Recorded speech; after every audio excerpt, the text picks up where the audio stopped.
Maging responsable sa pag-report ng suicide incidents at mga kahalintulad na insidente. Itong hiling ng DOH-12 Regional Mental Health Program Coordinator Dr. Joanna Carla Estorninos sa mga campus journalists, school paper and student publication advisors at media practitioners. Paliwanag ni Estorninos, ang responsableng reporting kasi ng suicide incidents ay magdudulot ng masamang epekto sa mga taong emotionally ay mahina. Binigyan din pa nito na ang paglalarawan sa suicide bilang solusyon ay maaring magmukhang katanggap-tanggap sa iba.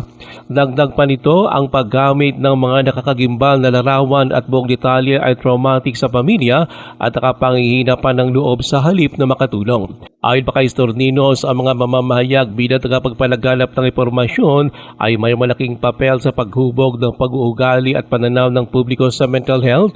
Kaya ayon pa kay Estorninos, sa pamamagitan ng paggamit ng tama at hindi mapanilang mga salita, makatutulong ang mga journalist na maitama ang maling akala at mahikayat ang mga may problema sa mental health na humingi ng tulong.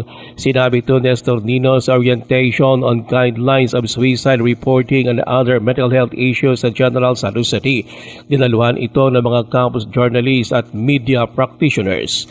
Ruel Osano, NTBC Bida Balita.